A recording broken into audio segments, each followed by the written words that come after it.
Recently, an American tourist visiting Hengyang City in Hunan Province, China, had an encounter with a Chinese veteran on the street. The veteran, looking serious and speaking with hostility, began questioning the tourist.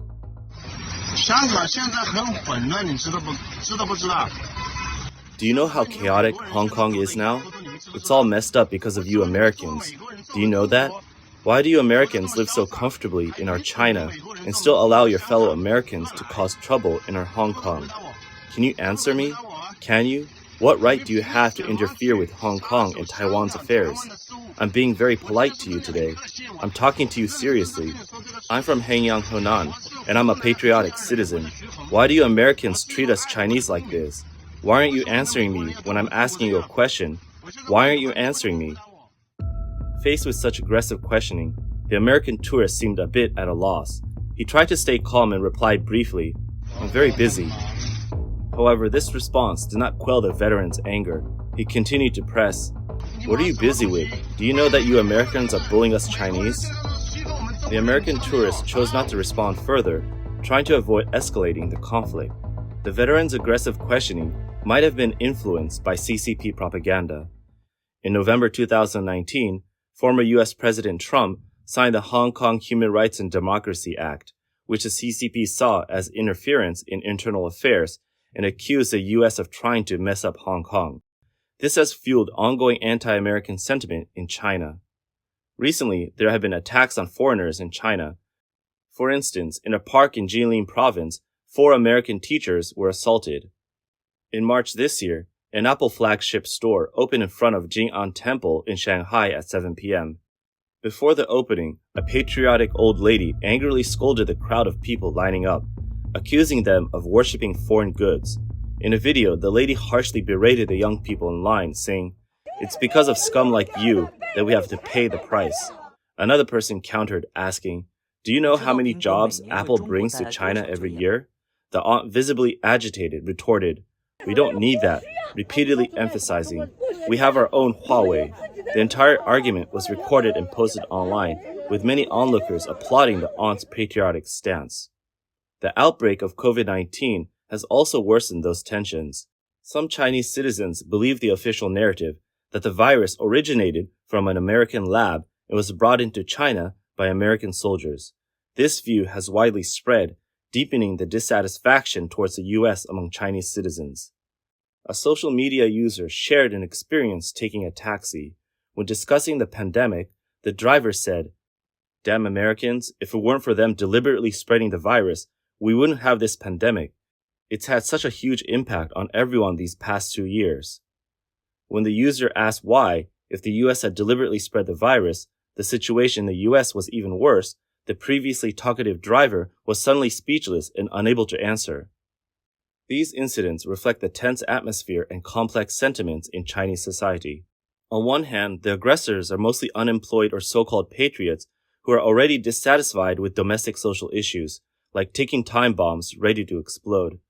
On the other hand, the CCP's propaganda has greatly influenced public views, turning dissatisfaction into hostility towards foreigners, especially Americans. There's a humorous saying online about what it means to be a patriot in China. 月收入3000的是反美的。 Those earning 3,000 yuan are anti-American. Those earning 30,000 yuan are pro-American.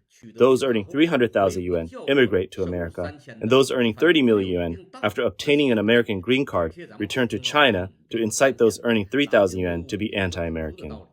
Though exaggerated, it carries some truth. These people are all called patriots, blindly charging forward at the party's command. Regarding the U.S. stance on Taiwan, in 2021, Hua Chunying responded to U.S. arms sales to Taiwan, stating that Taiwan spent $11.8 billion US dollars, equivalent to 342 billion Taiwanese dollars, meaning each Taiwanese citizen bears a cost of 14,500 Taiwan dollars. She questioned how Taiwanese people feel about their hard-earned money being used to purchase large quantities of second-hand American weapons, becoming a cash cow for American interest groups. In fact, Hua Chunying should know that the U.S. in fact acts as an international policeman, providing not only military aid to Ukraine, but also free military and financial assistance to Taiwan. In December 2023, the U.S. passed a National Defense Authorization Act totaling nearly $858 billion US, breaking records. This act authorizes the US to provide up to $10 billion US in free military financial aid to Taiwan from 2023 to 2027. The US also helped China in the Korean War and the anti-Japanese war, but the CCP's glorified history is filled with patriotism, much of which is no longer true. There is also a short post online under the name Chengdu Geologist, in which everything is blamed on American imperialism. The post says, 1. The tragic Russia-Ukraine war, with heavy civilian casualties in both countries, greatly benefits the American empire, so the warmongering Putin is actually a pawn of American imperialism. 2. The melamine-tainted milk powder scandal from many years ago is also tied to American imperialism. 3. The use of oil tankers to transport cooking oil is undoubtedly orchestrated by American imperialism. 4. This year's massive floods in the upper reaches of the Yangtze River probably also have American imperialism's malicious influence behind them. Down with American imperialism, liberate all humanity. These inflammatory remarks attribute all of China's challenges to the United States. These comments overlook the significant role the US has played in China's current economic progress. A critical issue facing the Chinese population is a widespread inability to distinguish factual information from falsehoods. This hampers independent thought. It is only after extended periods abroad that many Chinese individuals begin to recognize the profound impact of CCP culture on their perceptions and understanding. This online commentator's remark on true patriotism is spot on. There is always a group of people online who label another group as traitors to the country. By doing this, they can present themselves as patriots. By rejecting others, they affirm themselves. These people have one characteristic. As long as they criticize America, as long as they oppose America, they are considered patriots. Conversely, if you don't oppose America or support opposing America, you are considered a traitor. They believe that America is suppressing us, encircling us, and preventing our progress. Can this viewpoint hold water? Let me analyze it. Everyone knows that the United States was founded in 1776, just over 240 years ago. In 1776, China was in the Qianlong period of the Qing dynasty. At that time, they couldn't possibly be suppressing us. Why did the people's lives become difficult after Qianlong's death, leading to the Opium War, the Sino-Japanese War, the Eight-Nation Alliance invasion, ceding territories, and paying indemnities? These national calamities happened not because we weren't patriotic enough, but because we were technologically inferior, short-sighted, arrogant, and self-righteous. So, equating anti-Americanism with patriotism is a false proposition. Those who casually label others are the stumbling blocks to the country's progress. In China, under Communist Party rule, remnants of these harmful cultural influences still persist. Historically, the United States has helped China numerous times. During the relationship over the past century, the US has rescued China 5 times, supported it once, and let it fend for itself once. Key events include the construction of Tsinghua University, the May 4th movement, the War of Resistance against Japan, the Korean War, the Soviet nuclear threat, a seat on the UN Security Council, and the period of reform and opening up. First, during the Qing dynasty, the US prevented other countries from carving up China. Second, the US helped develop Chinese education, with Tsinghua University being built using Boxer indemnity funds. Third, the US supported China during the May 4th movement to reclaim Qingdao. Fourth, the US aided China in the War of Resistance against Japan and the Korean War. Fifth, the US helped China become a permanent member of the United Nations Security Council. Sixth, the US stopped Russia's nuclear threats against China.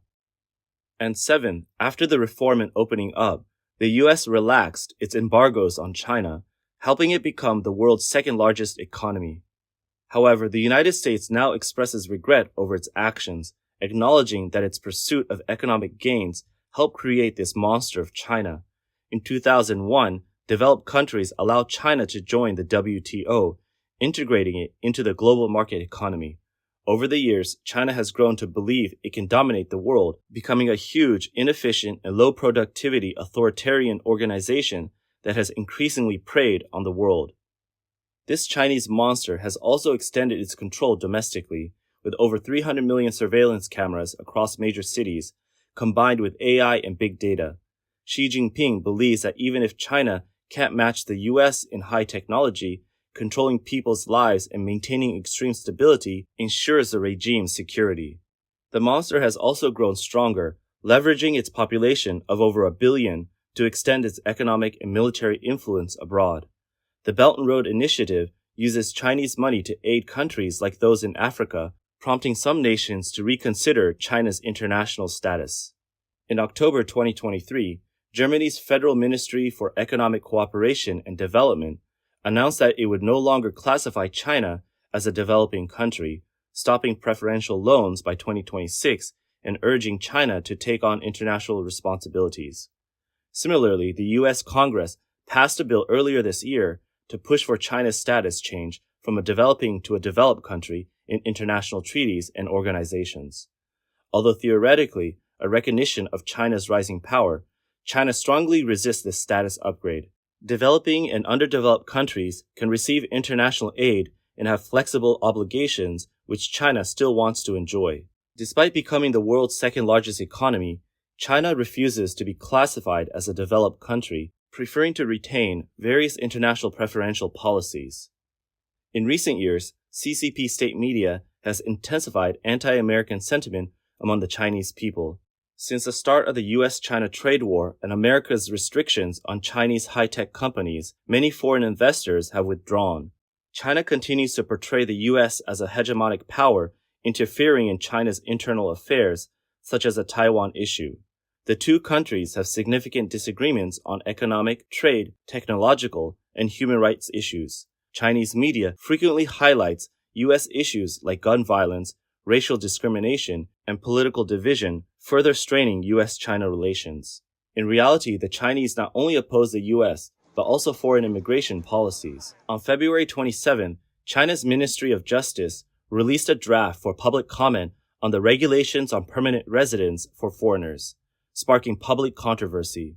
The draft, detailing how foreigners could obtain permanent residency in China, faced widespread opposition. Analysts believe this highlights the insufficiency of Chinese citizens' rights, leading to resentment towards foreigners potentially enjoying supranational treatment. The opposition stems from fears of dual nationality, concerns over foreign-led color revolutions, the fragmentation of China, and the belief that sacrifices made by Chinese citizens should not benefit imperialist countries. In reality, fewer than 20,000 foreigners in China meet the criteria for a Chinese green card, and their spouses and family members face even stricter conditions than U.S. regulations. With total population control mechanisms in place, fears of a population surge are unwarranted. While the U.S. is a nation of immigrants, extreme nationalism and patriotism in China reject open and inclusive ideologies. This year, the CCP's Ministry of Education mandated patriotic education at all levels, including activities like I Love My Motherland, Follow the Party Forever.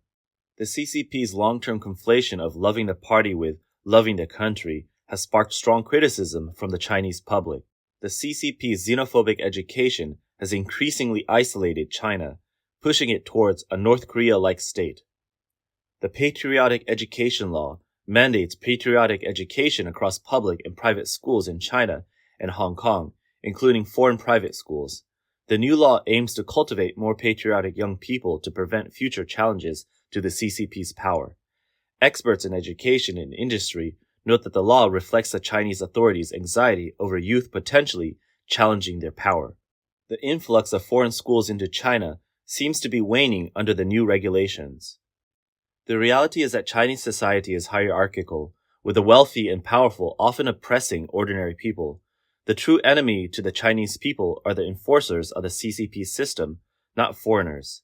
In an interview, a foreigner discussed whether they face discrimination and unfair treatment in China, saying, So I was made paying to visit one monument because I wasn't not even Chinese, but I wasn't Han, which means that not only they are discriminating with foreigners, but they are discriminating even with Chinese. So if you are not even Hanzu, then you have to pay, which I find it very ridiculous. In China, the phrase, Chinese people don't harm other Chinese people, is considered a joke. The general public, long oppressed by the CCP government and the elite, knows all too well that Chinese people do harm each other. Local governments have set up urban management and law enforcement departments, commonly known as Chengguang, to handle administrative enforcement duties in cities. However, Chengguang officers are notorious for their misconduct and frequent bullying of citizens. Many people dislike them but dare not speak out. The CCP also oppresses ethnic minorities. Whether it's politics, fashion, or idol culture, nothing is spared. The issue with Xinjiang cotton, for instance, is tied to the brutal persecution of minority groups by the CCP. In 2019, a series of reports titled Their Days in the Black Factory detailed how ethnic minorities in Xinjiang are oppressed and persecuted by the CCP.